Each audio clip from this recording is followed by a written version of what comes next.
Salut, c'est Cyril, j'espère que vous allez bien. Alors on se rejoint aujourd'hui en fait pour parler de laïcité. La laïcité est souvent un concept maltraité, un concept philosophique méconnu qui est souvent réduit en fait à des lois. C'est-à-dire qu'en gros la laïcité c'est un concept philosophique qui a au moins 500 ans ici en Occident et plus particulièrement en France. Mais c'est un concept en fait qui a donné lieu à des lois, notamment la loi de séparation des églises et de l'État qui est connue sous le nom de loi de 1905. Et très souvent, les gens en fait ont tendance à réduire la laïcité à un corpus légaliste neutre ou bien à cette fameuse loi de 1905. Et ce que je me propose de faire dans cette vidéo, eh bien, c'est tout simplement de te montrer ce qu'est véritablement la laïcité au niveau philosophique, puisque si la laïcité a donné naissance à des lois, évidemment, la laïcité n'est absolument pas réductible à des concepts légalistes ou à des lois. La laïcité est une philosophie, cette philosophie a évolué en Occident, a grandi et ne cesse d'évoluer au fil du temps. Alors ce que je te propose d'abord, c'est une courte vidéo en fait pour te rappeler ce qu'est l'universalisme républicain français. Ensuite, on aura une vidéo pour rappeler ce qu'est l'histoire de la laïcité en France. Et puis ensuite, une courte vidéo pour rappeler en quoi certains penseurs ont été importants en France dans l'avènement de cette laïcité. Et là, en l'occurrence, on va parler de Spinoza. Et puis en fin de vidéo, eh bien, on saura ce qu'est réellement la laïcité française et en quoi ce concept est un concept éminemment philosophique et non pas un concept réductible à tout un ensemble de lois froides, neutres, qui seraient nées comme ça d'on ne sait où. Non, la laïcité est un concept philosophique issu d'une anthropologie et d'une civilisation, en l'occurrence la civilisation occidentale, et je vais te montrer tout cela dans cette vidéo. On est parti.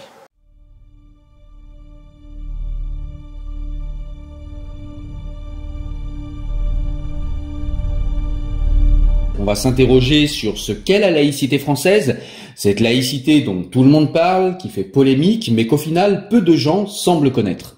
Dans cet audio, on va d'abord s'interroger sur la définition, puis l'historicité, dans les grandes lignes, je ne vais pas être exhaustif, sinon ce serait trop long, mais en tout cas, on va se pencher sur les grandes lignes de la laïcité française, afin de comprendre pourquoi et comment la laïcité est née en France.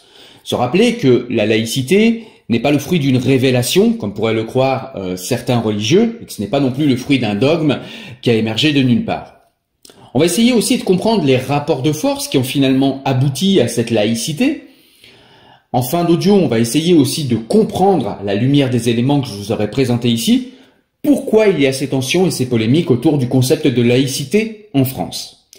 Alors on va commencer déjà par la définition que donne le gouvernement français sur son site de la laïcité. Et qu'est-ce qu'il nous dit? Alors on peut lire sur le site du gouvernement, je vous mettrai le lien en description, la laïcité garantit la liberté de conscience. De celle-ci découle la liberté de manifester ses croyances ou convictions dans les limites du respect de l'ordre public. La laïcité implique la neutralité de l'État et impose l'égalité de tous devant la loi sans distinction de religion ou conviction. La laïcité garantit aux croyants et aux non-croyants le même droit à la liberté d'expression de leurs croyances ou convictions. Elle assure aussi bien le droit d'avoir ou de ne pas avoir de religion, d'en changer ou de ne plus en avoir. Elle garantit le libre exercice des cultes et la liberté de religion, mais aussi la liberté vis-à-vis de la religion. Personne ne peut être contraint au respect des dogmes ou prescriptions religieuses. La laïcité implique la séparation de l'État des organisations religieuses. L'ordre politique est fondé sur la seule souveraineté du peuple, des citoyens, et l'État, qui ne reconnaît ni ne salarie aucun culte, ne régit pas le fonctionnement interne des organisations religieuses. De cette séparation se déduit la neutralité de l'État, des collectivités territoriales et des services publics, non de ses usagers.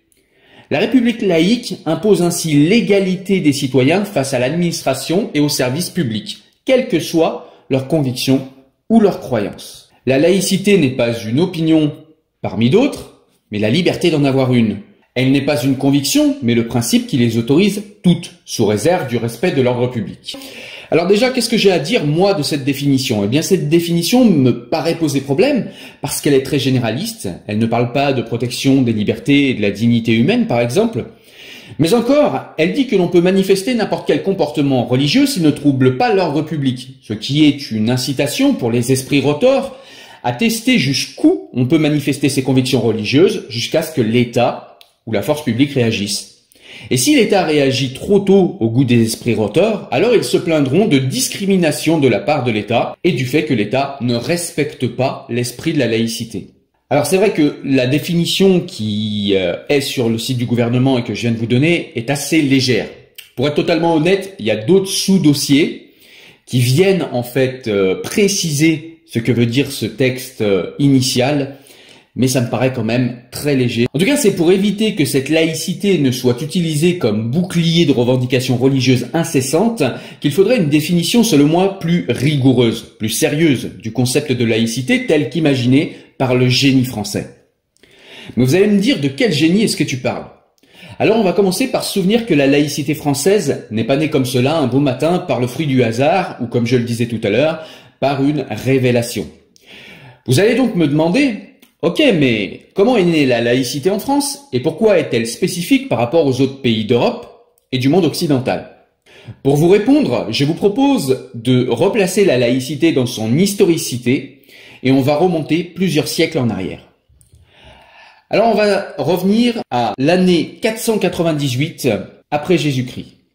Clovis est baptisé avec son armée par Saint Rémy à Reims. C'est le début de la France chrétienne. L'adoption de la foi chrétienne est un geste politique décisif car il lui permet de rallier toute la Gaule.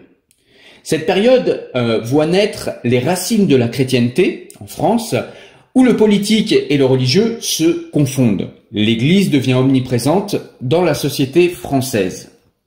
Avec le règne des Carolingiens, notamment de Charlemagne, débute la monarchie de droit divin. Charlemagne est sacré empereur en 800 après Jésus-Christ par le pape de Rome et en échange, l'empereur soutient l'Église par une participation financière et militaire. Ce compromis entre le pouvoir royal et le pouvoir religieux durera de longs siècles malgré de nombreux conflits entre papes et souverains.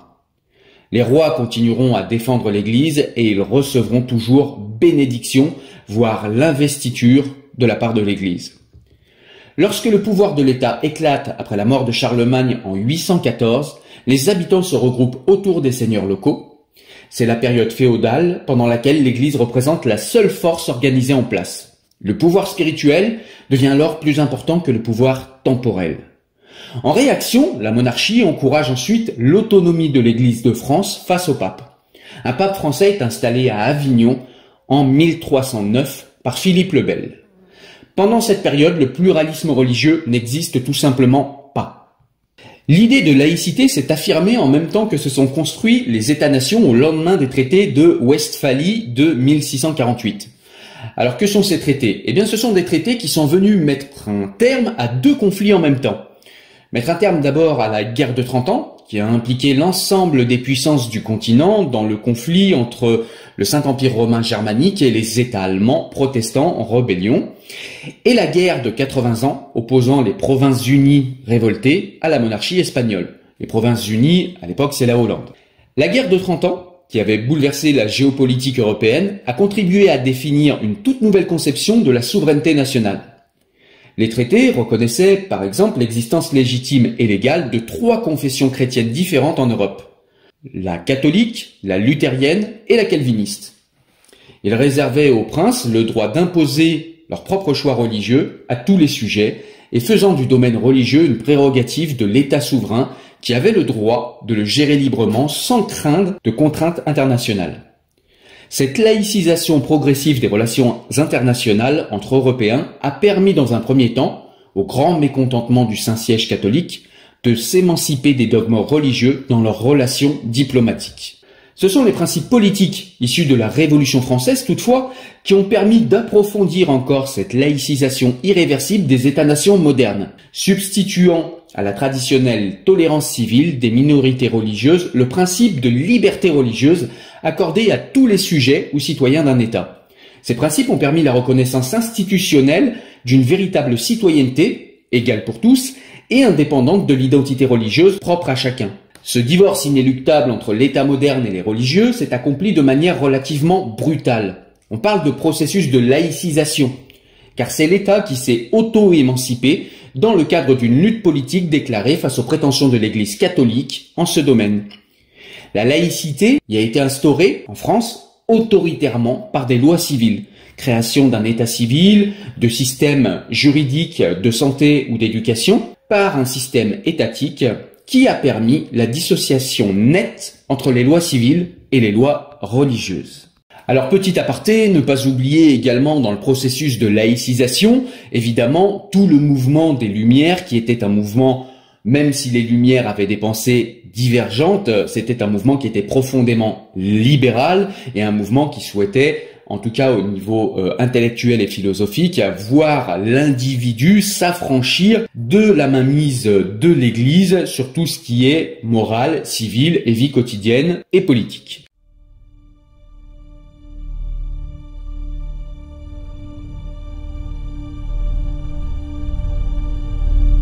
Qu'est-ce que les Lumières?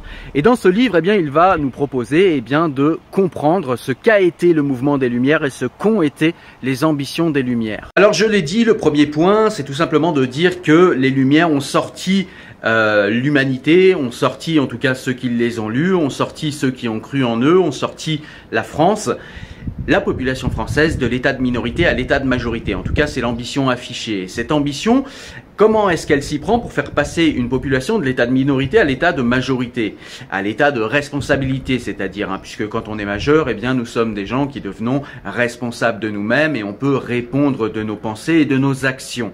Ce que les populations ne faisaient pas, puisque avant le mouvement des Lumières, elles étaient soumises à tout un tas d'autorités, que ce soit le roi, que ce soit l'autorité religieuse, que ce soit le prêtre du village, etc., etc.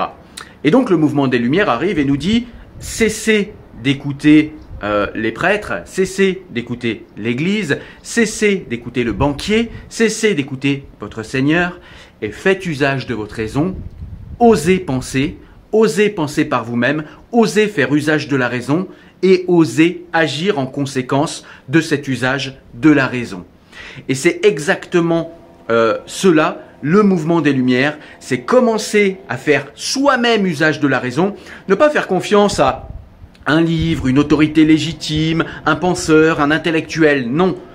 On peut lire des intellectuels, on peut prendre en compte l'avis d'un tel ou un tel parce qu'il nous paraît ou il nous semble légitime. Mais au final, nous devons penser par nous-mêmes, nous devons former nos propres idées par nous-mêmes et nous devons former un mode de vie, former une morale, former une éthique et former tout un corpus intellectuel par nous-mêmes. Il faut oser penser le monde qui nous entoure et oser agir en conséquence de ses pensées, en conséquence de notre raison, en conséquence de la rationalité. Citation issue du livre.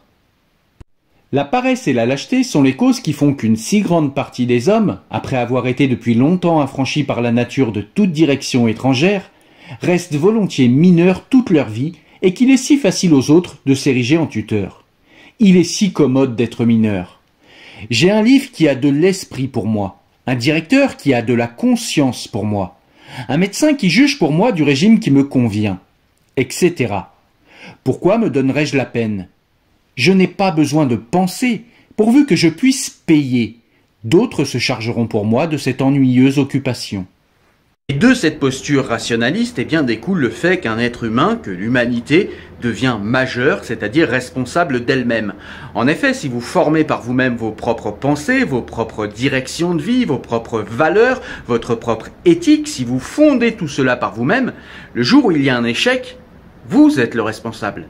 Et c'est pour ça que c'est une situation que beaucoup de gens n'aiment pas, que les populations n'aiment pas en général, parce que c'est une posture qui vous place devant un miroir en cas d'échec. Vous ne pouvez pas accuser le prêtre, vous ne pouvez pas accuser l'imam, le rabbin, l'intellectuel, le président, le responsable, le tyran. Non, vous êtes obligé de vous regarder devant le miroir et de dire « je me suis trompé ». Ceci dit, ça n'est pas grave parce que c'est par l'échec qu'on apprend. Kant nous parle d'une analogie que je trouve assez pertinente, c'est tout simplement de dire que, quand on commence à faire usage de la raison, au début, on se trompe, on a des échecs et on fait peut-être quelques erreurs de jugement. Mais est-ce que on arrête de marcher parce que quand on est bébé, on fait de multiples chutes avant de savoir marcher? Évidemment non. Il en va de même de la raison. Il faut continuer à se servir de la raison, quand bien même au départ on ferait quelques erreurs de raisonnement, quelques erreurs de jugement. Il faut continuer à se servir de la raison, il faut continuer à se servir de son intellect et il faut continuer à former nos réflexions et notre préhension du monde par nous-mêmes, parce que cela nous rend responsables et que la responsabilité est la seule possibilité d'être véritablement libre, responsable et majeur, et de décider pour soi-même au lieu de laisser d'autres décider pour nous-mêmes. Citation issue du livre. Les Lumières, c'est la sortie de l'homme hors de l'état de tutelle dont il est lui-même responsable. L'état de tutelle est l'incapacité de se servir de son entendement sans la conduite d'un autre. On est soi-même responsable de cet état de tutelle quand la cause tient non pas à une insuffisance de l'entendement, mais à une insuffisance de la résolution et du courage de s'en servir sans la conduite d'un autre. Sapere aude, ose savoir. Aie le courage de te servir de ton propre entendement. Voilà la devise des Lumières. Le second point important est de dire que les révolutions ne font pas des révolutions dans les esprits. C'est-à-dire que quand vous faites une révolution violente, une révolution armée, vous pouvez soulever un tyran qui peut-être a trop écrasé son peuple, qui peut-être a été injuste, mais vous ne faites pas de révolution des esprits quand vous faites une révolution. Si vous soulevez un tyran, eh bien peut-être passerez-vous d'un préjugé à un autre, peut-être passerez-vous d'un dogme à un autre, peut-être passerez-vous d'une religion à une autre, mais jamais vous ne passerez de l'état de mineur, de l'état d'irresponsable, de l'état de dogmatique à un état de responsabilité, de majeur et d'usage de la raison. On n'apprend pas à faire usage de sa raison lors de révolutions. On apprend simplement à faire usage de la violence et à soulever un tyran, certes. Mais les révolutions de l'esprit, les évolutions de l'esprit ne viennent pas lors de révolutions. Elles viennent par des sachants, par des savants qui peuvent, eux, diffuser leurs idées dans le reste de la société et en faisant réfléchir la multitude, et du coup ça nous amène au troisième point. Citation issue du livre. Le public ne peut donc arriver que lentement aux Lumières. Une révolution peut bien amener la chute du despotisme d'un individu et de l'oppression d'un maître cupide ou ambitieux, mais jamais une véritable réforme dans la façon de penser. De nouveaux préjugés serviront, tout aussi bien que les anciens, à conduire les masses aveugles. Et donc ça nous amène au troisième point dont nous parle Kant, eh bien c'est la liberté totale d'expression. C'est-à-dire que si on veut que le savoir se diffuse, si on veut que les savants et les sachants diffusent leur savoir et leur expertise dans les domaines qui sont les leurs, eh bien il faut laisser l'expression libre, et c'est ce à quoi travaillent les Lumières. C'est-à-dire que, eh bien, je le répète, chaque sachant, chaque savant est expert dans son domaine. Et si dans sa fonction il doit obéir, puisque sans ça, eh bien, aucune structure, aucune institution ne pourra fonctionner correctement. Il prend l'exemple dans le livre de l'Ecclésiaste qui doit obéir à sa hiérarchie, mais qui doit pouvoir avoir la possibilité de critiquer l'enseignement qu'il diffuse, de critiquer l'enseignement de l'Église. Et c'est quelque chose qu'il doit pouvoir faire de façon libre. Parce que pour le coup, c'est comme ça qu'on amène à la révolution des esprits, c'est comme ça qu'on instruit les masses, qu'on instruit la multitude, et c'est comme ça que les gens se mettent à réfléchir. Parce que si vous avez la liberté de raisonner, mais que vous n'avez aucune instruction, vous raisonnez à vide, et donc du coup, il n'y a pas d'intérêt. C'est pour ça que chaque expert, chaque personne compétente dans son domaine, chaque savant, nous dit Kant, mais chaque sachant également, on le comprend dans son propos, doit pouvoir communiquer sur le sujet d'expertise qui est le sien et communiquer à la multitude pour lui donner des éléments de réflexion fiables. Citation issue du livre. La diffusion des Lumières n'exige autre chose que la liberté, et encore la plus inoffensive de toutes les libertés, celle de faire publiquement usage de sa raison en toute chose. Mais j'entends crier de toutes parts « Ne raisonnez pas ». L'officier dit « Ne raisonnez pas, mais exécutez ». Le financier « Ne raisonnez pas, mais payez ». Le prêtre « Ne raisonnez pas, mais croyez ». Il n'y a qu'un seul maître dans le monde qui dise « Raisonnez tant que vous voudrez et sur tout ce que vous voudrez, mais obéissez ». Là est en général la limite de la liberté.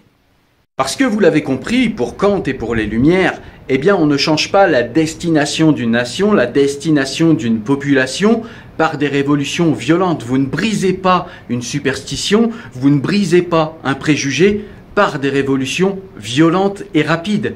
Il n'est que l'évolution des esprits, l'évolution de la capacité réflexive, c'est-à-dire une capacité à réfléchir avec raison, avec rationalité, une capacité à s'instruire. Il n'y a qu'ainsi que nous formons des évolutions réelles de l'esprit qui deviendront des révolutions au final, mais des révolutions pacifiques et lentes, mais des révolutions d'une population au sein d'une nation.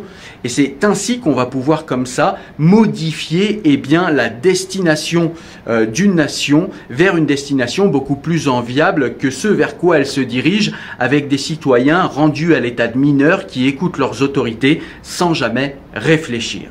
Donc la Révolution française coupe donc avec la monarchie de droit divin qui faisait du catholicisme la religion d'État en France. C'est la première étape de laïcisation réelle de la France, en tout cas de laïcisation palpable. La Déclaration des droits de l'homme du 26 août 1789 établit que la religion est une affaire de conscience et proclame la liberté religieuse. Nul homme ne doit être inquiété pour ses opinions, même religieuses. Ce texte fondateur entame la sécularisation de la France. Les droits civils des protestants sont reconnus. Les juifs émancipés deviennent des citoyens comme les autres. Les membres du clergé catholique prêtent serment à la Constitution civile qui nationalise le catholicisme français. Cette Constitution civile du clergé est condamnée par le pape, évidemment. Cela conduit à une séparation entre les partisans du pape et ceux de la Révolution. La France est donc divisée en deux camps. Le divorce civil est introduit et certains délits religieux sont supprimés comme le blasphème, la sorcellerie, l'hérésie, etc. L'état civil, c'est-à-dire les naissances, les mariages et les décès, est retiré des registres paroissiaux et confié aux officiers publics. En 1795, sous le régime du directoire, la séparation de l'Église et de l'État est proclamée pour la première fois en France selon des modalités qui sont très proches de la loi de 1905. Rendez-vous compte, on est en 1795. Le contenu de la sphère proprement laïque garantie par l'État s'est précisé et enrichi évidemment au fil des années, à des rythmes différents. Cela s'est illustré par la fin des discriminations raciales ou religieuses, l'abolition de l'esclavage, la naissance d'un État civil laïque, la mise en place d'un mariage et d'un divorce civil, l'égalité civile et politique reconnue à tous les citoyens, la mise en place d'une éducation régie par l'État, d'une justice unique et applicable à tous et l'organisation étatique de la santé. Ce transfert progressif des compétences sociales autrefois dévolues aux différentes églises a affecté l'ensemble des États modernes au cours des 19e et 20e siècles. Le processus de laïcisation ininterrompu de la France va suivre son cours et comme je vous le disais, le décret du 21 février 1795 a consacré la séparation de l'Église catholique et de l'État et réglementé l'exercice public des divers cultes. Lorsque Napoléon, un peu plus tard, a pris le pouvoir le 9 novembre 1799, les rapports entre l'Église catholique romaine et le gouvernement étaient encore très conflictuels. Donc il y avait encore ces deux partis en France, les partisans d'une politique émancipée des églises et les partisans de la soumission au Saint-Siège. L'Église catholique était toujours coupée en deux. Une église officielle boudée par les fidèles et une église illégale qui, elle, était reconnue par le pape et qui encourageait même à la résistance aux mesures révolutionnaires. On voit donc ici qu'il y a eu très rapidement des tensions entre les républicains et le Saint-Siège, entre les républicains et les religieux. Le catholicisme n'était plus la religion d'État, mais simplement celle de la majorité des Français. Et un pluralisme religieux partiel était légalisé par l'adjonction unilatérale des articles rédigés par le conseiller d'État de Napoléon Bonaparte, à savoir Jean-Étienne Marie Portalis. C'est ce qu'on a appelé le régime des cultes reconnus. 4 cultes étaient concernés: le catholicisme, le calvinisme, le luthérisme et un petit peu plus tard, le judaïsme. Les autres étaient simplement tolérés.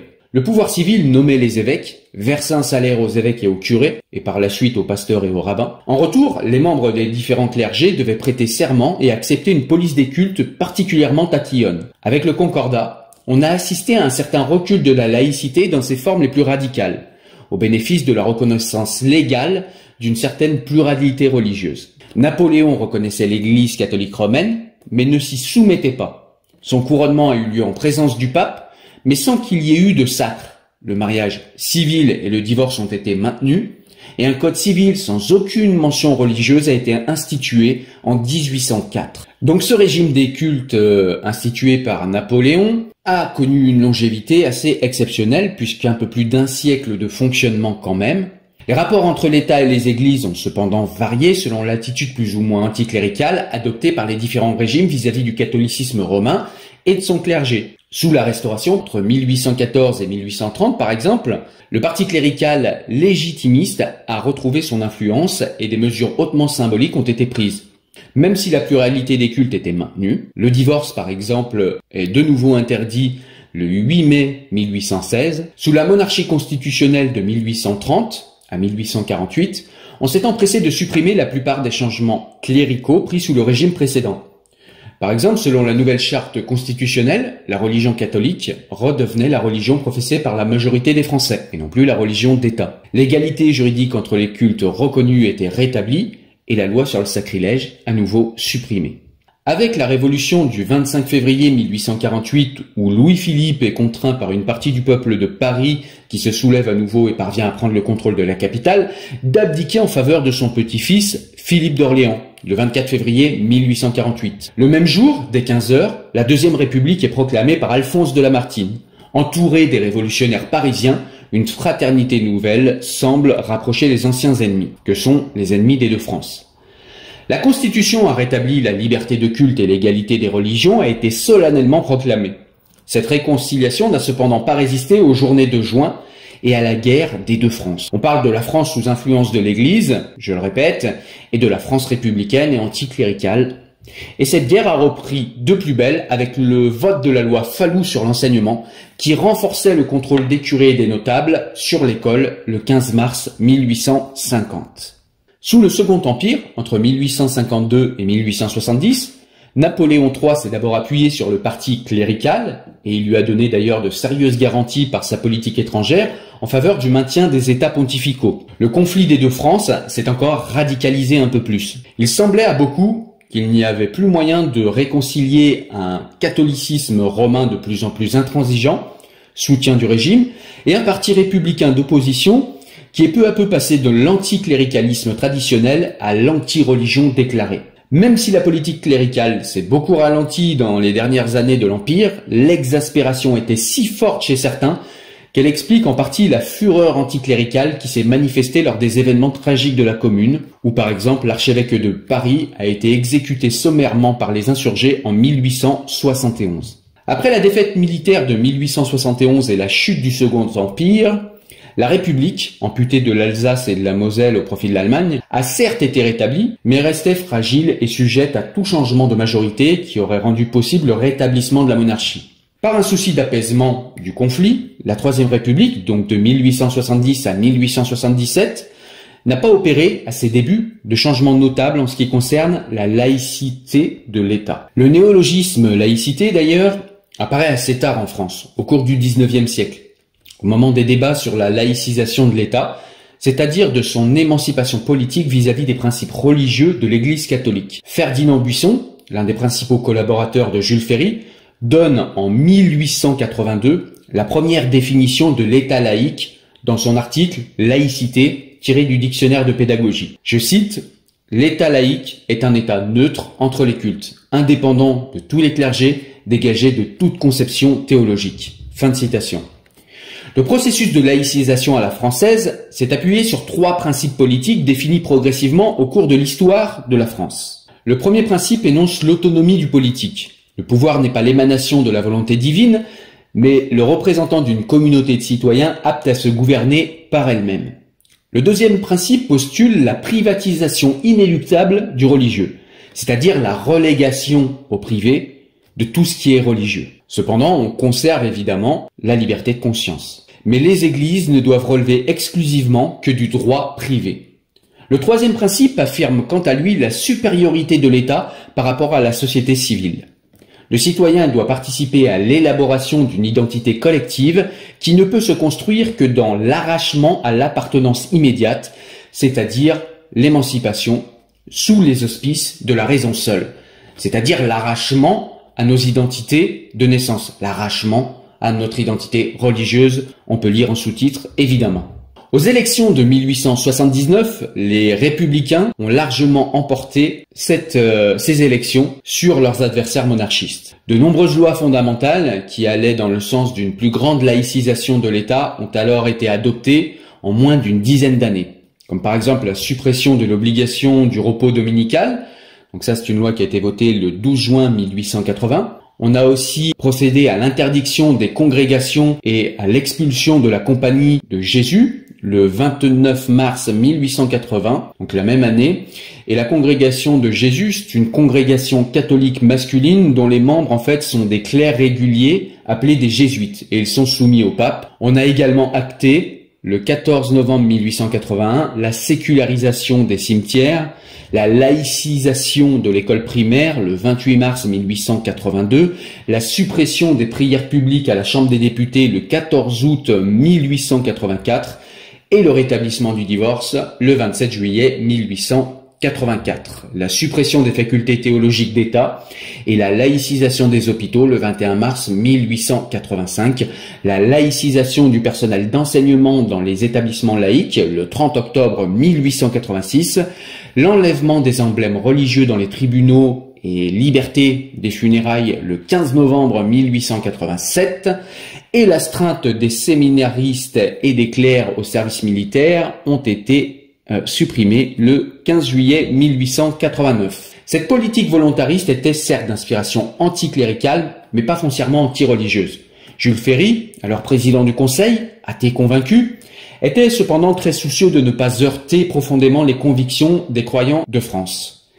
Mais la rapidité de l'exécution du programme de laïcisation a réactivé les rivalités entre les tenants des deux France. Les conflits sont redevenus très violents en dépit de l'apaisement prôné par le pape Léon XIII avec son appel aux catholiques français afin qu'ils se rallient à la République française. C'est alors que l'affaire Dreyfus surgit en divisant gravement les Français et ça a encore radicalisé les oppositions entre les républicains et les tenants du cléricalisme.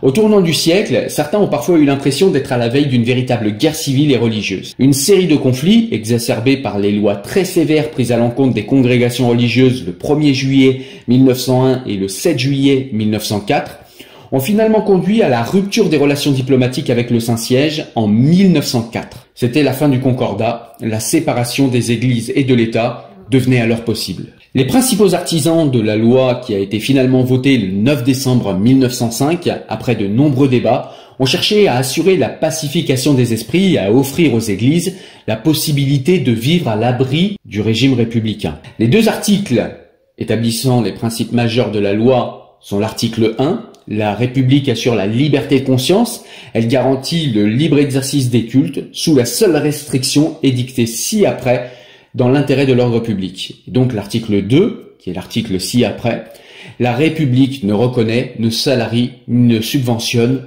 aucun culte. Cette fameuse loi de 1905 a donc signé la fin du système napoléonien des cultes reconnus, en mettant toutes les églises à égalité devant l'État. L'État a mis à la disposition gratuite des églises des lieux de culte et, avec les départements et les communes, a continué à assurer l'entretien des bâtiments sur les fonds publics. Il ne devait plus y avoir de signes ou d'emblèmes religieux sur les monuments autres que les monuments religieux ou dans les lieux publics. C'est pareil, il ne devait plus y avoir de signes religieux. Ce sont les communes qui devaient gérer les sonneries des cloches et les églises devaient s'organiser sous la forme d'associations cultuelles et subvenir financièrement à leurs propres besoins. Elles n'avaient plus de service public à assurer. Alors si les protestants et les juifs acceptèrent assez facilement la loi de 1905, la majorité des catholiques la refusèrent dans un premier temps. De sérieuses difficultés d'application ont alors surgi lors des inventaires des biens des églises prévus par la loi.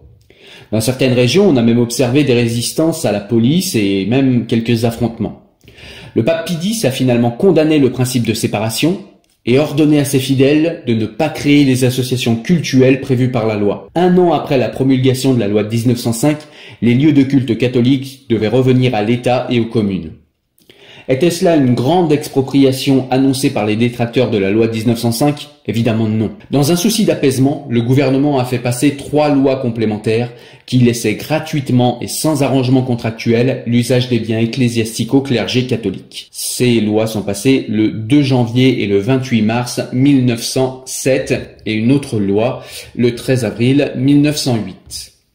Depuis sa signature, la loi de 1905 a subi quelques modifications, mais ses grands principes ont toujours été maintenus.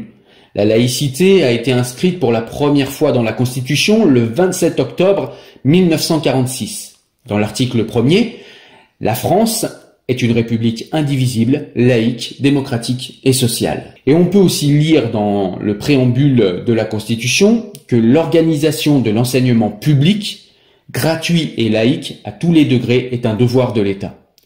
La République se déclarait clairement laïque. La Constitution du 4 octobre 1958 a repris le préambule de celle de 1946 et a par ailleurs réaffirmé que la République respecte toutes les croyances. Donc voilà pour l'historique, puisque là on arrive à 1958, donc on est à notre ère, quasi.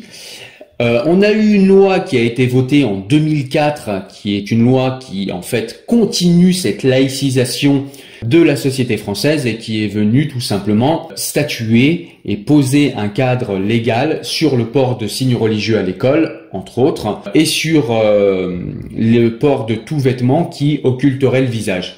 On a une mission parlementaire qui a été mise en place d'ailleurs le 23 juin 2009 afin de réfléchir face à ce phénomène qui est encore marginal en 2009, mais pourtant bien réel et problématique, sur l'opportunité de légiférer à nouveau pour interdire le port de signes religieux jugés à la fois contraires à l'ordre public, comme le serait tout vêtement occultant le visage, mais aussi considéré comme contraire à la dignité des femmes.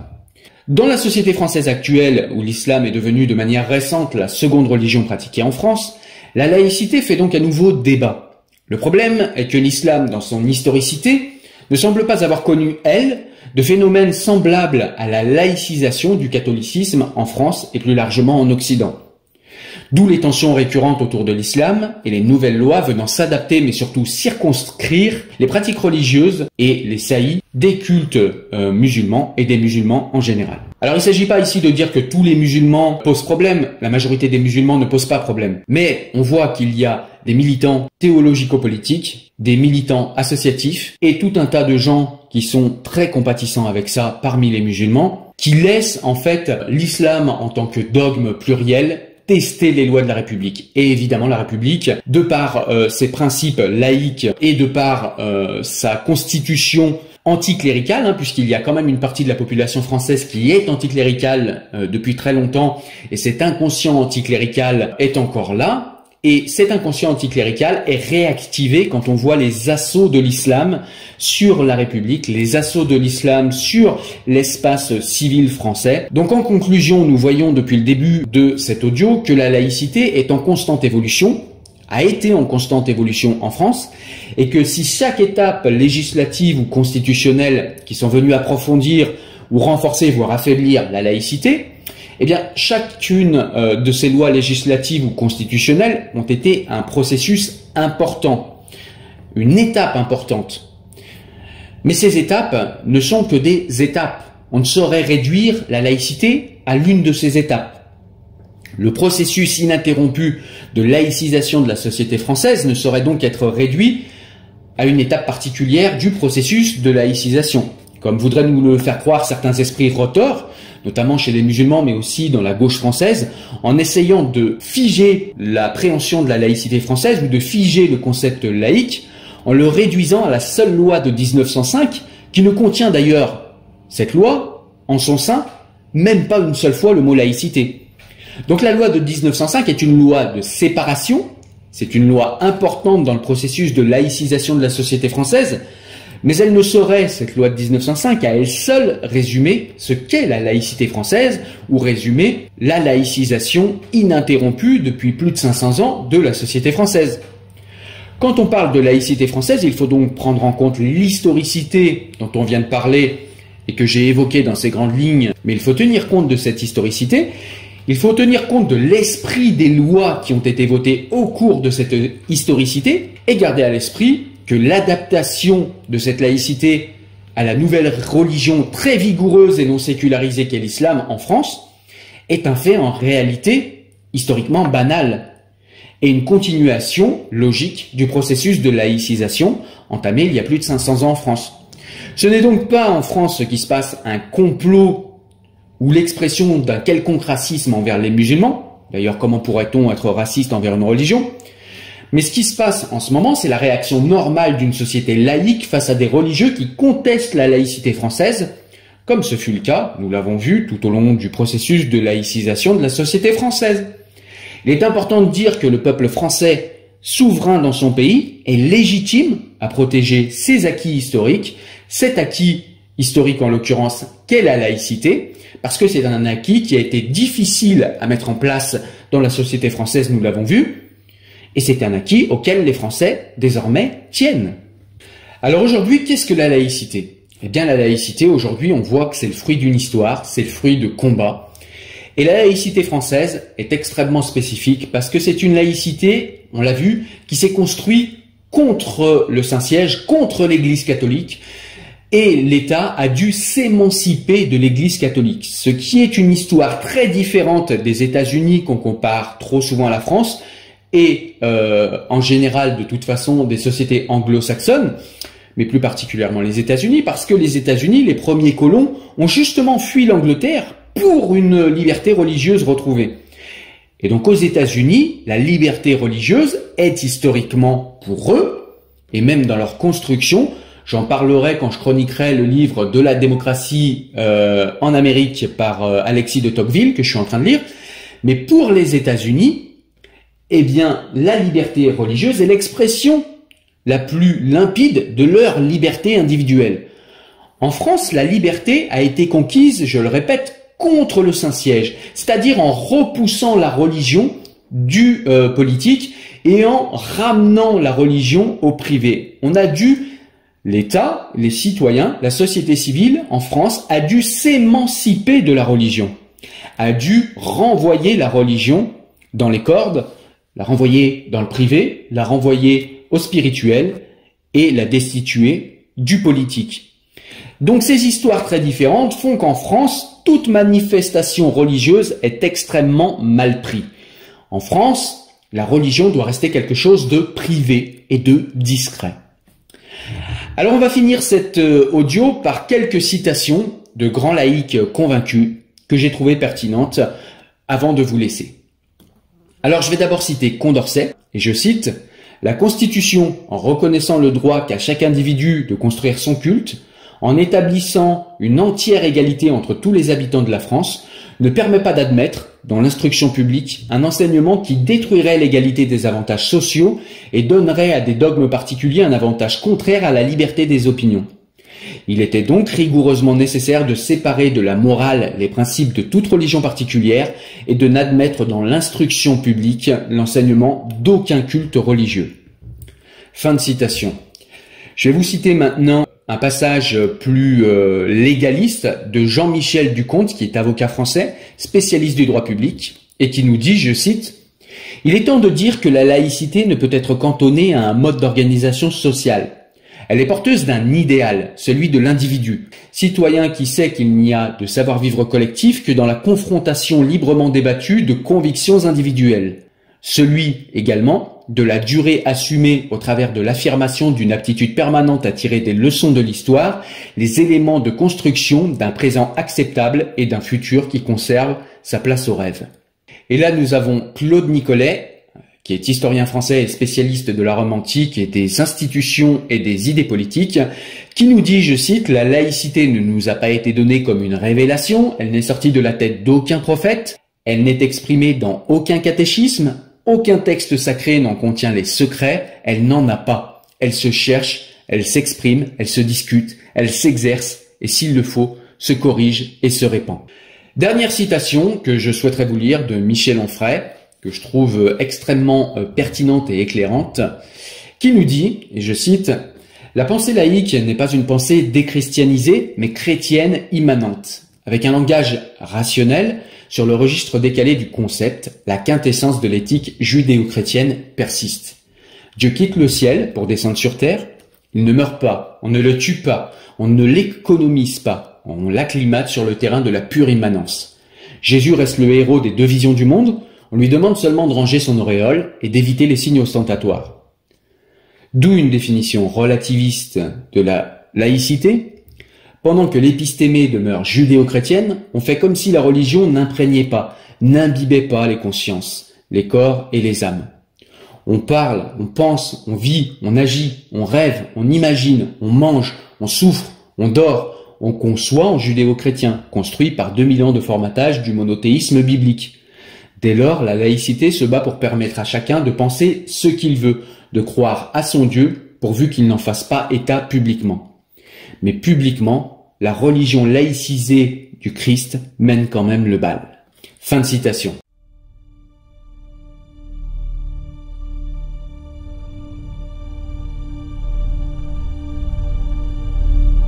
La loi de séparation entre l'Église et l'État en France. Et j'aimerais en fait parler de cette loi tout simplement parce que beaucoup pensent que cette loi en fait dit tout de la laïcité française, alors que c'est une loi qui n'est même pas laïque, c'est une loi de séparation et c'est une loi sur laquelle beaucoup s'appuient pour nous expliquer aujourd'hui ce qu'est ou ce que n'est pas la laïcité. Et c'est très insuffisant de s'appuyer sur une loi comme la loi de 1905 pour nous dire ce qu'est la laïcité, et je t'explique pourquoi tout de suite. On est parti.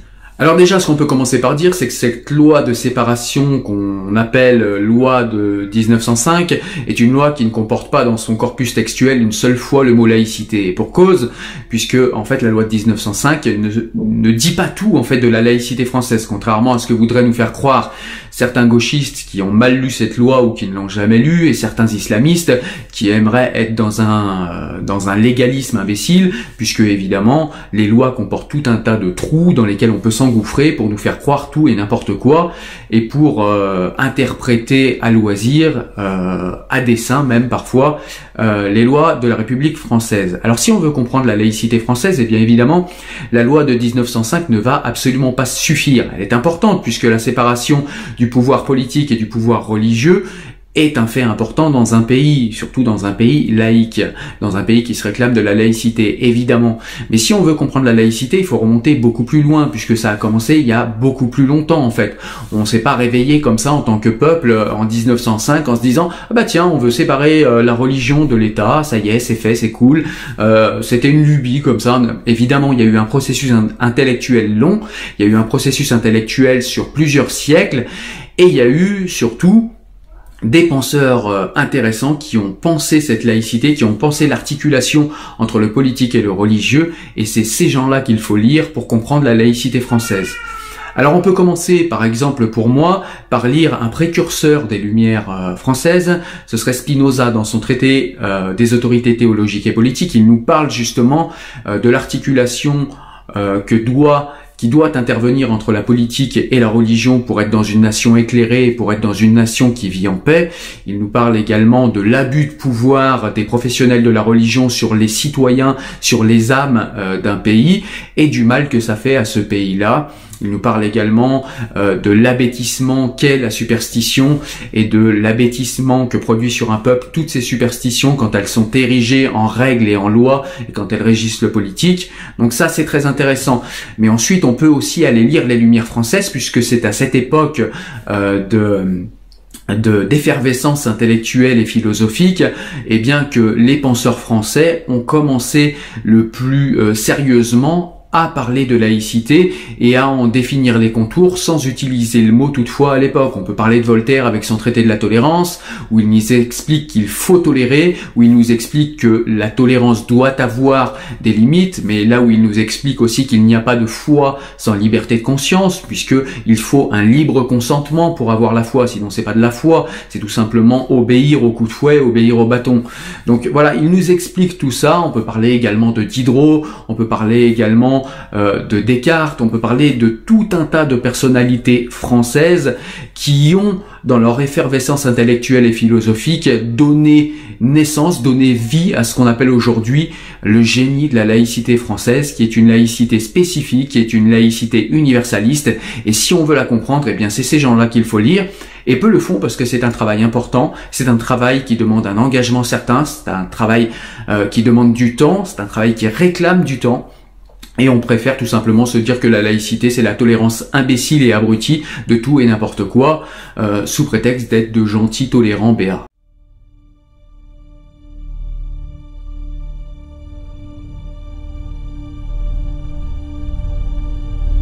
Mais aujourd'hui, j'aurais voulu te parler de 6 idées forces qu'on trouve dans la philosophie de Spinoza et qui montrent que Spinoza est quelqu'un qui nous a aidés à sortir de l'obscurantisme, qui montre que Spinoza est un des pères fondateurs de la modernité et qui montre que Spinoza est un des pères fondateurs de la société laïcisée telle que nous la connaissons aujourd'hui. Allez, on est parti. Alors la première idée force qui permet de comprendre que Spinoza a été ce que je viens de dire, eh bien c'est tout simplement de comprendre que Spinoza a été le premier à désacraliser les textes saints, le texte de la Bible en particulier, mais cela peut s'appliquer à tous les textes saints. Et en fait, eh bien Spinoza a expliqué que la Bible a été écrite par des hommes et n'a pas été en fait un livre édicté par Dieu, comme les religieux aiment à le dire et aiment à le rappeler. Pour démontrer que la Bible a été écrite par des hommes, eh bien, il l'a appréhendée d'une manière rationnelle et en l'occurrence d'une manière cartésienne, ce qui lui a permis de regarder les Écritures en contexte, c'est-à-dire de comprendre quand ont été écrites les Écritures saintes, pourquoi, dans quel but, quel effet cela a eu sur ceux qui ont été contemporain de l'écriture de ces textes saints et quel a été le but à chaque époque eh bien, de l'écriture ou de la modification de ces textes saints, parce que très souvent ces textes saints ont été modifiés, on a parfois les traces de ces modifications, on a parfois des indices dans les textes mêmes qui montrent une modification temporelle ou une modification des textes par rapport à une modification géographique d'émergence de tel ou tel texte. Et donc Spinoza en fait a appliqué une rationalité stricte, a appliqué la méthode d'appréhension cartésienne de la réalité au texte saint et à Dieu lui-même. Et en cela, eh bien, Spinoza a été un précurseur parce qu'il a été le premier, juste après Descartes. Descartes a construit la méthode cartésienne, mais il ne l'a pas appliquée à Dieu, il ne l'a pas appliquée à la Bible. Spinoza a été le premier à appliquer cette méthode cartésienne, à appliquer cette méthode rigoureuse de préhension du réel à la question de Dieu et à la question des Écritures saintes. Descartes a établi le principe, déjà implicite chez Bacon, que nous devons déterminer quels sont les faits indubitables. Pour ce faire, nous devons utiliser comme méthode le doute, ce qui nous permettra d'identifier nos idées fausses et de nous en débarrasser. Toutes les opinions antérieures doivent être soumises au scepticisme le plus radical. Seules celles qui passent sous ce crible peuvent être considérées comme indubitablement vraies. Lorsque les faits réels sont enfin établis de manière incontestable, il faut passer à l'étape suivante. Utiliser la méthode déductive pour en tirer les conséquences logiques.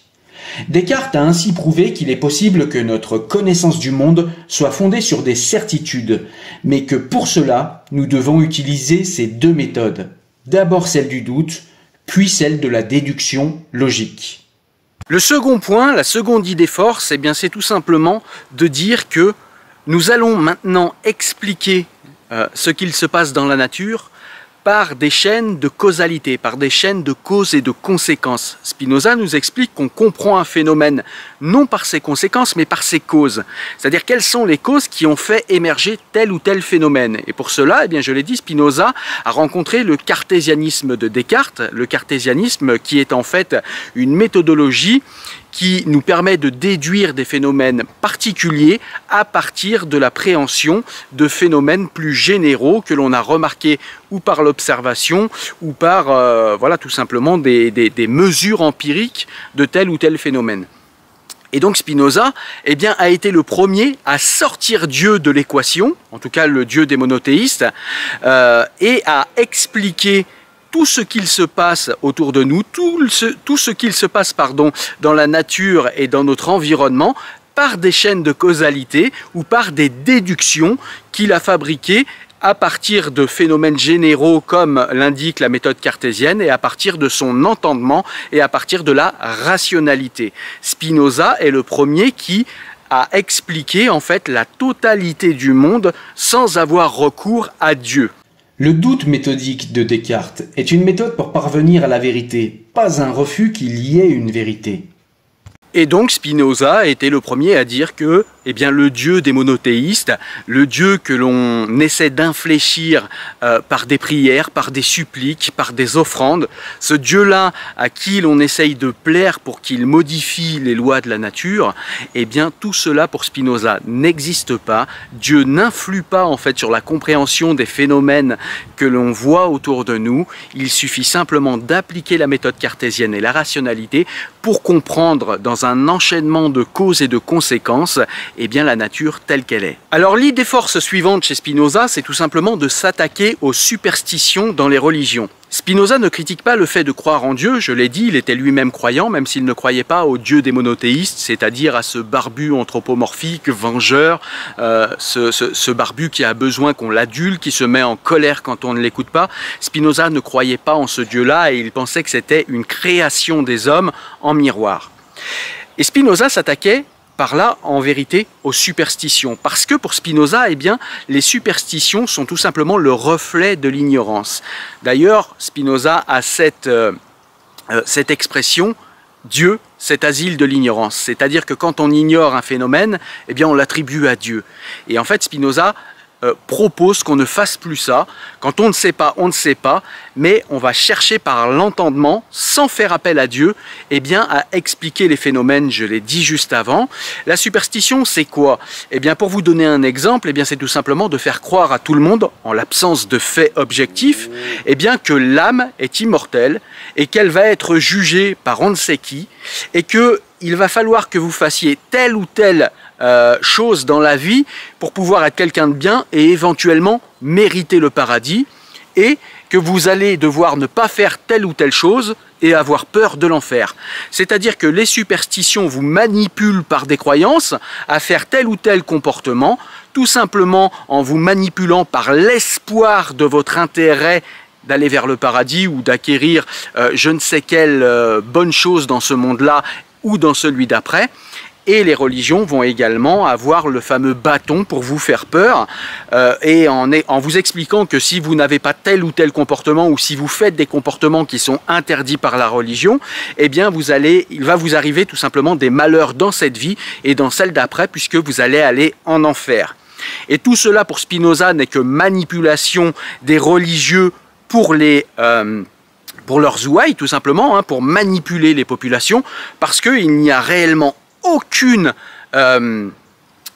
preuve, aucune factualité, aucun fait objectif venant appuyer ces thèses-là.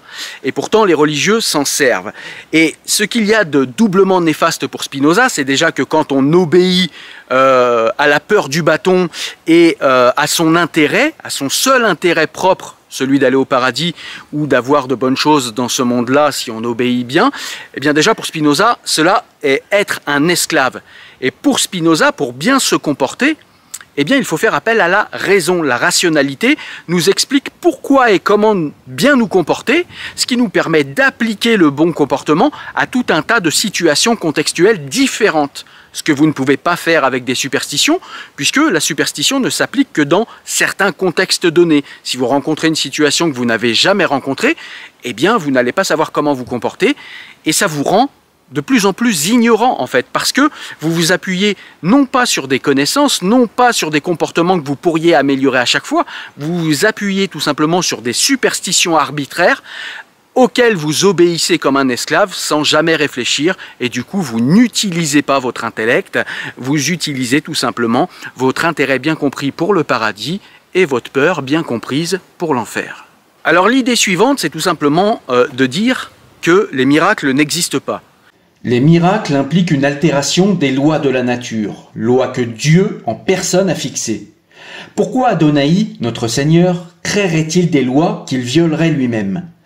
La question des miracles était théologiquement très sensible, ce que le Hakam Mortera savait pertinemment. Dieu avait-il, ou non, le pouvoir de modifier les lois de la nature? La Torah disait implicitement que oui, ce qui rendait complexe l'interprétation rationnelle du monde. Si Dieu modifiait les lois naturelles, cela prouvait que la création avait été imparfaite. S'il ne la modifiait pas, cela suggérait qu'il n'était pas tout-puissant. Les miracles, c'est ce qui permet en fait de rendre les religions populaires. Parce que si une religion vous explique qu'elle a réussi tel ou tel miracle, ça va booster votre envie de croire en cette religion et vous allez avoir envie de faire confiance aveuglément à une religion qui, devant vous, en tout cas par des illusions dans la pensée de Spinoza, mais devant vous a produit des miracles. Et Spinoza est un des premiers à dire, si ce n'est le premier, à dire, en fait les miracles, ça n'est pas possible, ça n'existe pas.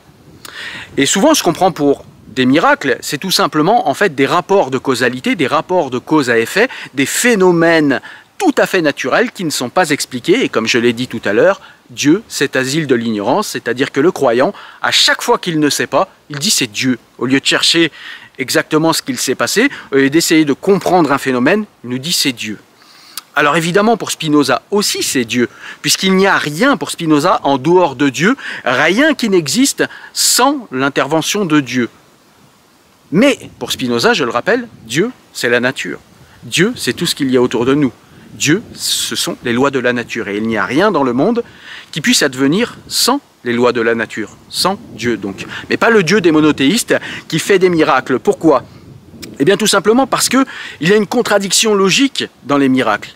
C'est-à-dire que si Dieu fait des miracles, ça veut dire qu'il a produit des lois parfaites et éternelles qu'il viendrait lui-même contrecarrer ou qu'il viendrait lui-même ponctuellement modifier pour je ne sais quelle raison.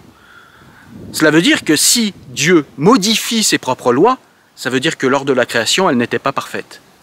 Or, pour Spinoza, les lois de la nature, ou Dieu, sont parfaits. Dieu est parfait. Et puis, chose supplémentaire, c'est que pour Spinoza, les miracles, en fait, n'ont jamais été objectivement démontrés. C'est-à-dire qu'on ne nous a jamais véritablement présenté des miracles. Tout le monde nous parle de miracles, mais il n'y a jamais eu véritablement de miracles. Tous les miracles, en réalité, sont très souvent expliqués.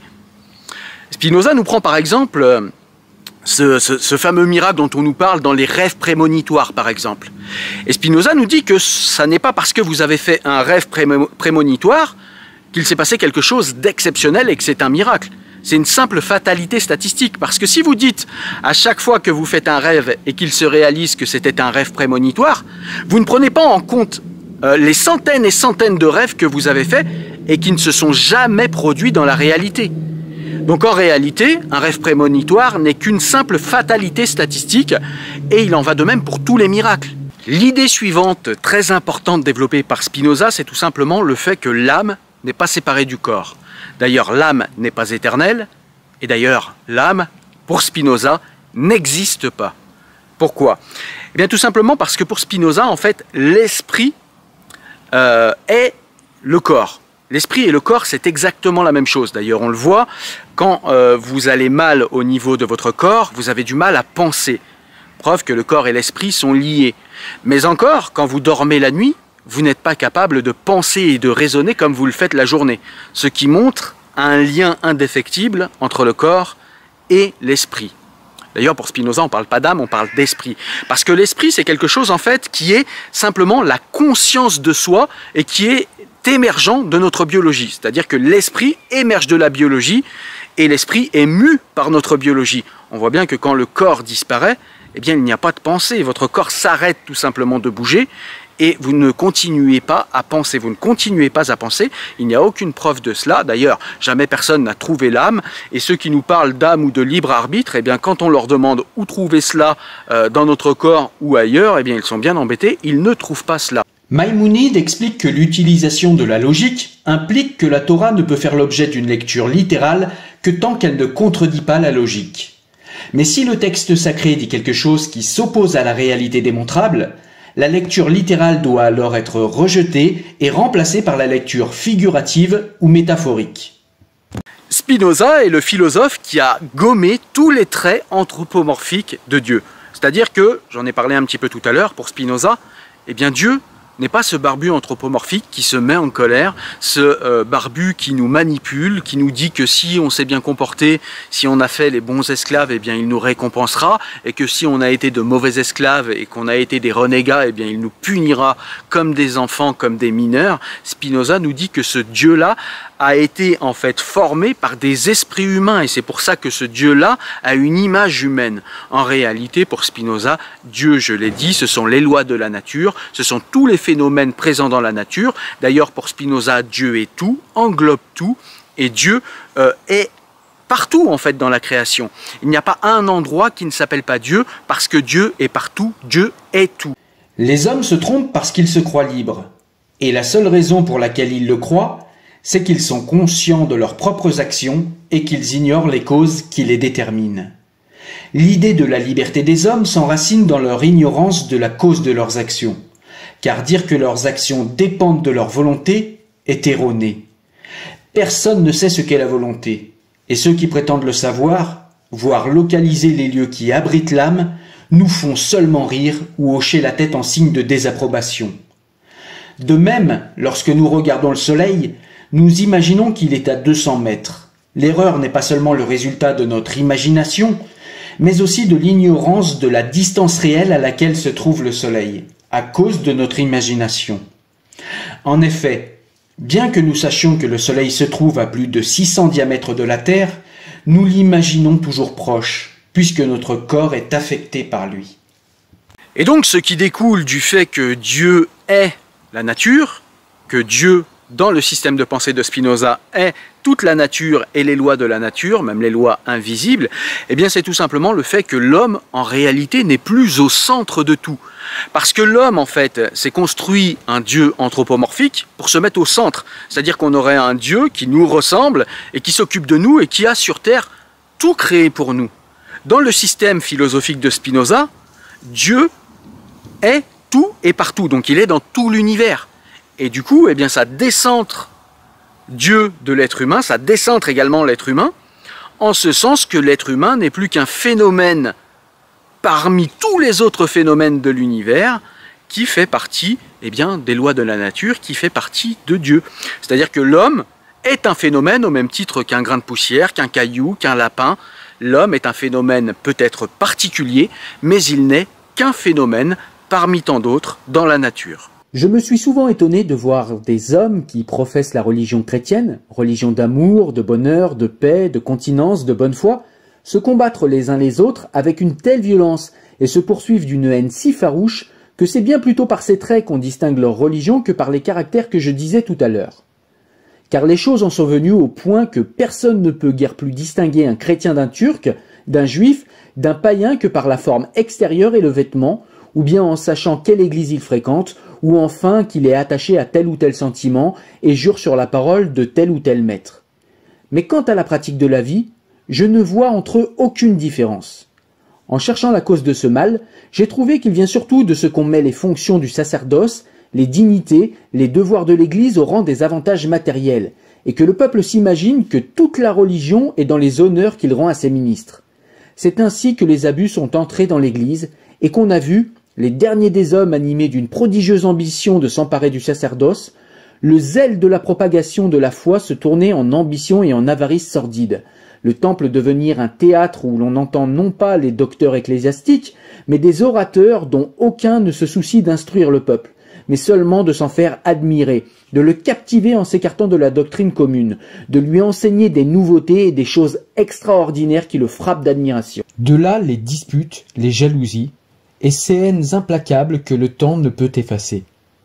Il ne faut point s'étonner, après cela, qu'il ne soit resté de l'ancienne religion que le culte extérieur, qui en vérité est moins un hommage à Dieu qu'une adulation, et que la foi ne soit plus aujourd'hui que préjugés et crédulité. Et quels préjugés, grand Dieu! Des préjugés qui changent les hommes d'être raisonnables en brut, en leur ôtant le libre usage de leur jugement, le discernement du vrai du faux, et qui semblent avoir été forgés tout exprès pour éteindre, pour étouffer le flambeau de la raison humaine. La piété, la religion sont devenus un amas d'absurdes mystères, et il se trouve que ceux qui méprisent le plus la raison, qui rejettent, qui repoussent l'entendement humain comme corrompu dans sa nature, sont justement, chose prodigieuse, ceux qu'on croit éclairés de la lumière divine. Mais en vérité, S'ils en avaient seulement une étincelle, ils ne s'enfleraient pas de cet orgueil insensé. Ils apprendraient à honorer Dieu avec plus de prudence, et ils se feraient distinguer par des sentiments non de haine, mais d'amour. Enfin, ils ne poursuivraient pas avec tant d'animosité ceux qui ne partagent pas leurs opinions. Et si en effet ce n'est pas de leur fortune, mais du salut de leurs adversaires qu'ils sont en peine, ils n'auraient pour eux que de la pitié. J'ajoute qu'on reconnaîtrait à leur doctrine qu'ils sont véritablement éclairés de la lumière divine. L'idée suivante, et que j'ai déjà démontrée, eh bien c'est tout simplement que Spinoza est le premier philosophe qui rejette complètement la préhension des religions, la préhension superstitieuse et la préhension de Dieu et des Écritures saintes dans sa compréhension de la réalité. C'est-à-dire que pour aller vers la vérité, pour aller vers les vérités et pour comprendre le monde, eh bien il n'est besoin pour Spinoza que de la raison. D'ailleurs, Spinoza le dit, je cite, « Seul l'homme qui est guidé par la raison est véritablement libre. » Et la dernière idée force qui s'appuie sur toutes les idées que j'ai présentées juste avant, c'est pour ça que je la présente en dernier, eh bien c'est tout simplement de penser que Spinoza est un des pères de la laïcité, sinon le père de la laïcité. En ce sens que pour Spinoza, eh bien le pouvoir politique et le pouvoir théologique, c'est-à-dire la religion et la politique, doivent être strictement séparés, tout simplement parce que, eh bien pour Spinoza, un pouvoir politique doit gouverner vers la vérité, doit gouverner selon les lois de la nature pour être le plus en adéquation avec elle et rendre ses citoyens heureux. Et il n'y a que par la rationalité qu'on peut faire ça. Or, je l'ai dit, les religions ne gouvernent pas par la rationalité, elles gouvernent uniquement par la superstition et les croyances, par la peur et par l'espoir, alors que nous ne pouvons appréhender la réalité que par la rationalité et l'entendement, et non par la simple peur et par l'espoir. Et puis le but d'un gouvernement pour Spinoza, c'est de rendre ses citoyens de plus en plus libres et de les faire approcher de la vérité par la liberté, et non de les rapprocher de l'ignorance par la superstition et les religions, et de les esclavagiser par leur ignorance, par la religion et par les superstitions. Spinoza explique également par rapport à cela que eh bien, les religions n'étant pas capables de prouver objectivement qu'elles sont la religion, qu'elles sont directement en contact avec Dieu, eh bien elles doivent toutes et tous se tolérer. C'est-à-dire que les religieux doivent tolérer tous les autres religieux s'ils ne sont pas fanatiques, et les religions doivent toutes se tolérer entre elles, tout simplement parce que, eh bien, elles ne sont pas capables avec certitude, de manière indubitable, de montrer qu'elles sont la seule et unique religion valable.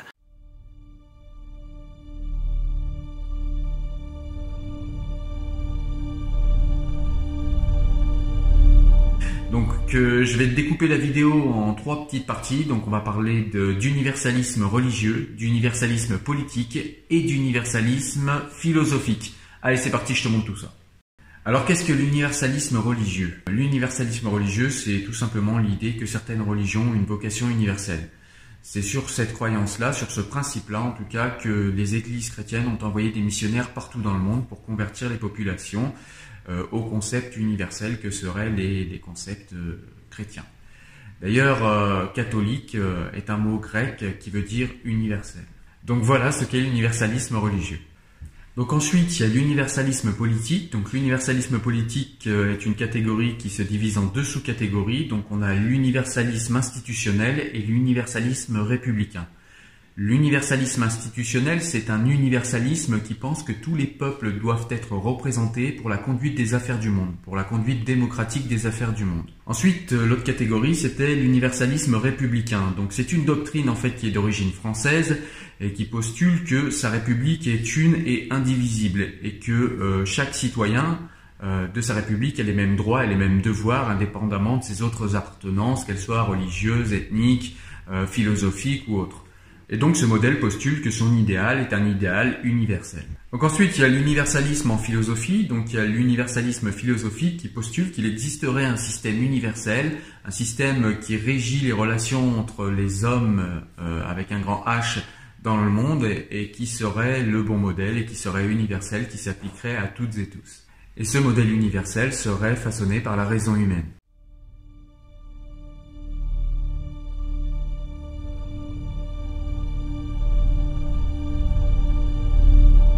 La laïcité, si on prend à proprement parler le texte, c'est la séparation de l'Église et de l'État. C'est de dire que l'État, à travers ses représentants et ses institutions, est neutre, qui reconnaît et qui subventionne aucun culte. Par contre, si on prend à proprement parler le texte, les individus n'ont pas l'obligation de l'être. et la liberté politique et la liberté religieuse à les protéger. Donc ça, c'est la conclusion à laquelle on arrive quand on prend uniquement le texte de 1905, mais qu'on fait abstraction du processus historique de sécularisation qui a permis ce texte de 1905. Dans les faits, si on regarde la laïcité telle qu'elle s'est vécue au cours du 19e siècle, on s'aperçoit qu'à des moments, elle l'a pour s'imposer, pour imposer, entre guillemets, un consensus, un contrat social pour tous, elle a eu besoin à des moments donnés de limiter la liberté de culte. Parce qu'au 19e siècle, la neutralité de l'Église dans les affaires publiques, avec des religions qui étaient omniprésentes, c'était impossible. Donc, on va avoir une classe politique qui va mener un énorme travail de sécularisation à marche forcée de la société, avec notamment la nationalisation d'écoles, d'hôpitaux, de cimetières, la dissolution d'ordres religieux, la constitution civile du clergé, le remplacement du personnel religieux de l'armée par du personnel laïque, l'expulsion des congrégations religieuses de l'armée, la réécriture des programmes scolaires, et voir en 1905, c'est très intéressant, au moment de la Commune de Paris, l'interdiction de la soutane en dehors des lieux de culte. Donc, dire qu'en fait, la laïcité, c'est uniquement une séparation de l'Église et de l'État et qu'il n'y a pas eu un processus de sécularisation qui a rendu possible cette séparation, en fait, c'est nier l'histoire de la laïcité. Autre exemple, au cours du XXe siècle, la laïcité, ça va pas être ça n'a pas non plus été une liberté de culte totale. À un moment donné, la laïcité, elle a comment je peux dire ça? Elle a limité la liberté de culte pour défendre le choix à l'autodétermination des enfants. C'est-à-dire que en 1937, il y a ce qu'on appelle la circulaire Jean Zay, ministre du Front populaire, qui interdit les objets et les tenues religieuses au sein des écoles parce qu'il estime que les écoles sont des endroits qui doivent être neutres et qu'il faut protéger la liberté de conscience des individus en devenir. Donc, historiquement, la laïcité, elle a été possible parce qu'à un moment donné, l'État s'est donné les moyens d'affronter les religions et d'imposer un contrat social autour de la neutralité. Et pour que ce consensus soit possible, à un moment donné, il a fallu affronter les religions et il a fallu remettre en cause des libertés religieuses. Et je pense qu'actuellement, c'est ce qu'il faut faire. Il faut affirmer qu'on a, entre guillemets, un danger islamiste, un danger fondamentaliste, et pour que la laïcité soit vivable et soit possible, il va falloir, à un moment donné, faire des petites entorses, faire des petites atteintes à la liberté religieuse, parce que la liberté religieuse, en fait, elle passe après l'autodétermination des individus et la liberté des individus. Exactement, je suis tout à fait d'accord avec toi. Et en fait, pour aller dans ton sens, je voudrais faire une distinction que fait Spinoza, que j'aime beaucoup, en fait. C'est-à-dire que pour lui, en fait, quand il parle de liberté religieuse, il scinde en fait cette liberté religieuse en deux. C'est-à-dire que pour lui, il y a ce qu'il appelle la religiosité externe, c'est-à-dire tout ce qui est montré, tout ce qui est du domaine de la démonstration de la foi. Et puis il parle de la religiosité interne qui ne doit avoir aucune limite. Et il parle également de la liberté d'expression qui, selon lui, doit avoir aucune limite également. Par contre, il met une limite à la religiosité externe qui doit se conformer aux lois du pays dans lequel elle évolue. Donc, je tenais à faire cette distinction pour faire comprendre en fait où je veux en venir après. C'est tout simplement, alors tu rappelais en fait le contexte d'avènement de la loi de 1905.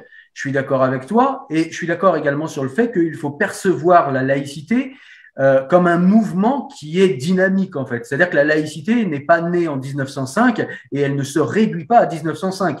Certains font remonter la laïcité à Montaigne, certains font remonter la laïcité au traité de Westphalie quand les États européens ont décidé d'arrêter de se faire la guerre pour des raisons religieuses.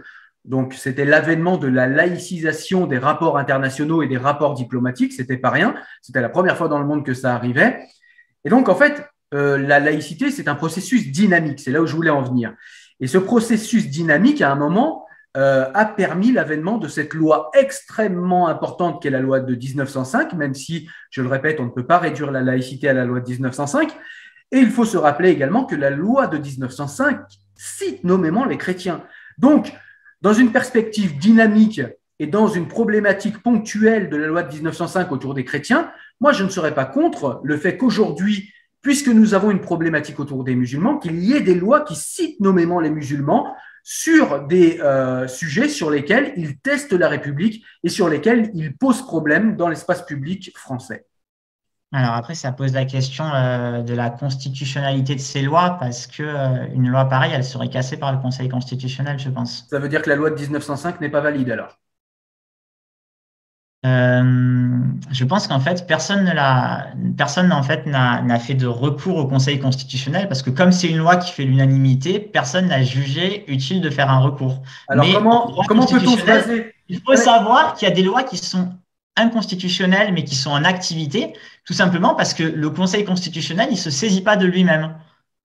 Ouais, mais il se saisit pas de lui-même, il faut le saisir. Si personne ne le saisit, ça passe. Le Conseil constitutionnel est censé être cohérent. On peut pas se référer. Enfin, il y aurait un débat extrêmement intéressant, parce qu'on peut pas se référer à la loi de 1905 comme le font nos politiques pour tout et rien, et dire que la loi de 1905 est l'alpha et l'oméga de la laïcité, et dire qu'en même temps, on peut pas viser nommément une autre religion, alors que c'est précisément ce que fait la loi de 1905.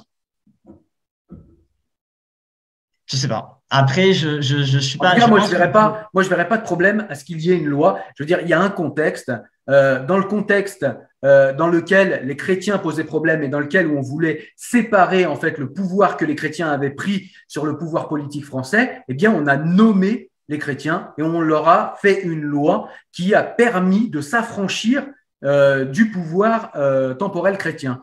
Eh bien là, on a des musulmans qui testent les lois de la République, on a un islamisme qui se développe et qui teste d'une manière organisée jusqu'à dans les institutions européennes les lois de la République. Je ne verrais aucun problème, moi, à ce qu'il y ait des lois qui soient dirigées nommément contre les islamistes et contre les dérives islamiques, et non pas contre les musulmans, puisqu'en France, je le rappelle, il y a cette fameuse distinction qui a permis l'abolition du blasphème, qui est très importante et que peu comprennent, c'est qu'il y a une grande différence en France.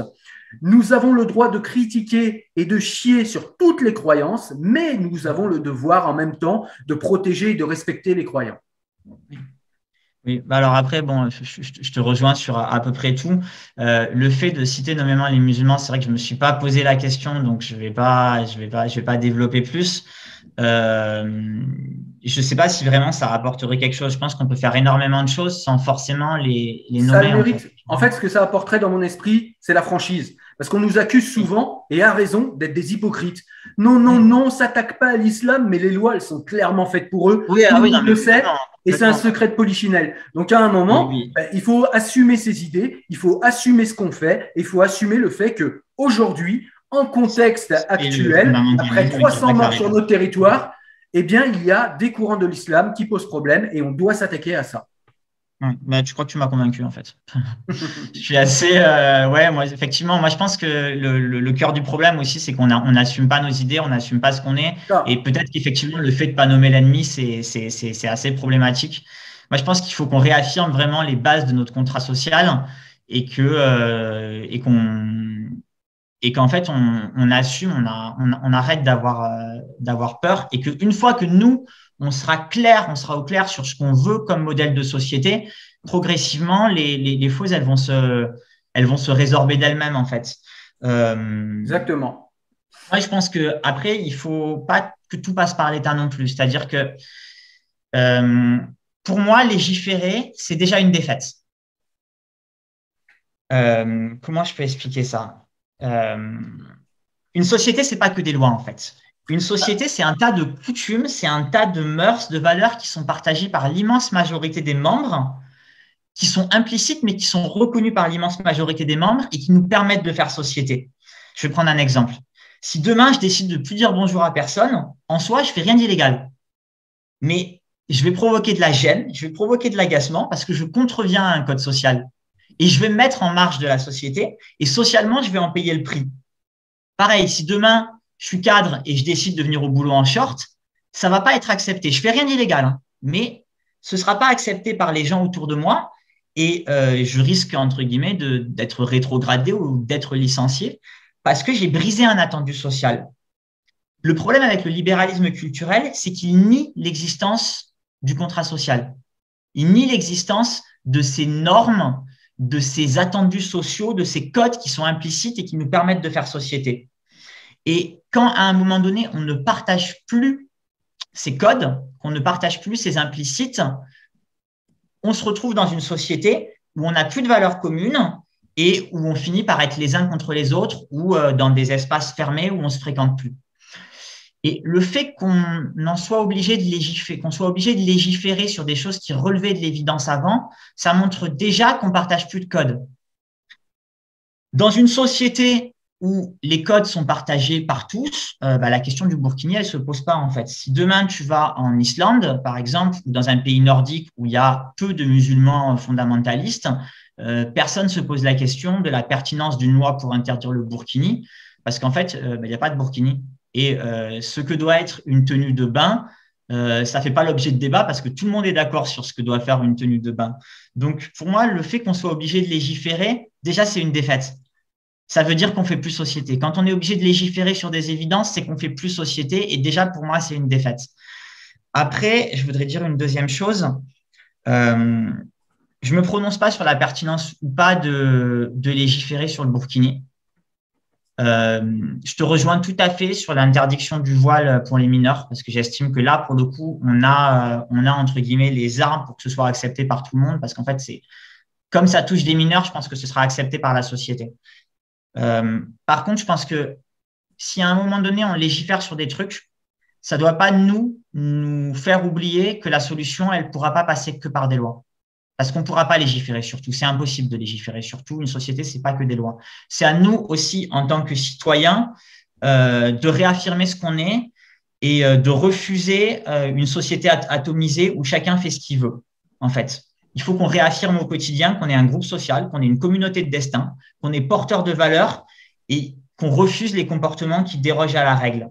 Je vais prendre un exemple très concret parce que pour moi, il est assez révélateur de ce qu'il faut faire. Moi, je suis d'origine corse et il y a eu un cas de burkini en Corse qui a fait un peu polémique. En 2016 ou en 2015, à Cisco, sur une plage en Corse, il y a une femme qui est venue en burkini sur une plage. Et les autres personnes qui étaient sur la plage, au lieu de faire semblant de ne pas voir, ils ont été la voir et ils lui ont dit « Madame, on est désolé, mais ça ici, ça ne va pas être possible en fait. Ça, nous, on n'accepte pas. » Moi, je considère que ces gens-là, ils ont bien fait. Je considère que c'est ce qu'il faut faire en fait. Il faut se réaffirmer en tant que communauté, affirmer qu'on a des codes, qu'on a des attendus sociaux et il faut arrêter d'avoir peur de se réapproprier l'espace. Voilà. Il faut montrer notre désapprobation face à certains comportements et il faut se réapproprier l'espace. Parce que si nous, on ne le fait pas, le camp d'en face, l'appropriation de l'espace, il le fera. Donc, j'estime qu'on a, nous, en tant que citoyens, le devoir au quotidien de montrer notre désapprobation de certains comportements, de montrer notre hostilité à certaines tenues et que ça, au quotidien, si on le fait tous, ça va permettre, entre guillemets, aux vents de se positionner. C'est-à-dire que si au quotidien, on montre qu'il y a des choses qui nous heurtent parce qu'on estime que ce n'est pas ça notre contrat social et que ça nous heurte, parce que ça heurte la vision qu'on a des rapports entre les hommes et les femmes, les gens, ils vont être face à un dilemme. Soit je m'assimile parce que j'ai envie d'appartenir à cette société. Donc, je vais faire des compromis et finalement, je vais, entre guillemets, rentrer dans le moule.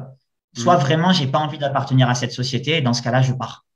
Dans ce cas-là, si vraiment j'ai pas envie d'appartenir à cette société, je prends mes clics et mes claques et je vais construire ma vie ailleurs. Mais je pense que nous, on a aussi une part de responsabilité. On ne peut pas juste dire à l'État, tiens, fais le travail, fais des lois pour tout. Et au quotidien, on baisse les yeux et on fait comme si, s'il y avait des choses qui n'étaient pas problématiques. On a des valeurs, on a des codes sociaux. On n'a pas à en avoir honte. Il faut les affirmer au quotidien. Je suis d'accord avec toi. Et donc, du coup, le corollaire de ce que tu dis, c'est que tout simplement, on est trop tolérant et on tolère l'intolérable, pour reprendre Voltaire. Tout à fait. Exactement. Et donc, je voulais moi, en fait, aller dans ton sens. Je suis d'accord avec toi quand tu dis qu'effectivement, on ne pourra pas légiférer sur tout et que, c'est pas à l'État de faire tout le boulot. Je suis assez d'accord avec toi. Il faut légiférer sur les grands points, sur les choses qui sont très importantes, comme protéger l'enfance, comme protéger les enfants du communautarisme à l'école, mais on ne peut pas légiférer sur tout, effectivement. Et tu dis que quand on est obligé de légiférer sur des évidences, c'est qu'il y a un problème. Là, je te rejoins complètement, encore une fois, Mais du coup, ça pose encore une fois le problème de l'immigration.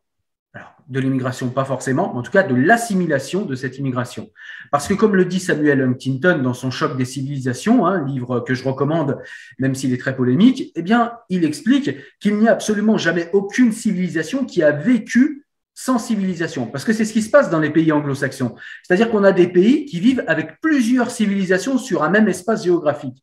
Et une civilisation qui vit avec plusieurs civilisations, c'est une civilisation qui n'a pas de civilisation. Et c'est ce qu'on essaye de nous faire adopter en France, c'est-à-dire une civilisation sans civilisation. C'est-à-dire qu'une civilisation, en fait, c'est un socle culturel, c'est des valeurs communes. Mais si on a des civilisations différentes avec des anthropologies différentes sur un même espace géographique, on a une civilisation qui n'en est plus une. Donc, il faut refaire civilisation. Et puis, Samuel Huntington nous dit aussi quelque chose de très important qui me paraît aussi important à dire dans le registre de solutionnement en fait des problématiques dont on parle, c'est tout simplement en fait d'arrêter de vouloir imposer notre culture de par le monde. L'homme occidental veut toujours imposer de par le monde ce qu'il est. Il estime que les droits qu'il a formés, les droits qu'il a développés, la philosophie qu'il a développée, qui est magnifique, j'en suis, mais c'est notre philosophie, ce sont nos us et coutumes, c'est notre culture, on doit la défendre sur notre sol et on doit être inflexible sur notre sol. Ça s'appelle la territorialité du droit, c'est-à-dire que la philosophie qui donne chez nous des droits doit s'appliquer sur notre territoire sans aucune concession. Mais par pitié, laissons les autres civilisations tranquilles. Elles ont le droit à l'existence et elles ont le droit au respect et elles ont le droit de vivre comme elles l'entendent et comme elles le souhaitent. Cessons de donner des leçons de morale partout dans le monde et commençons par faire respecter nos propres lois chez nous.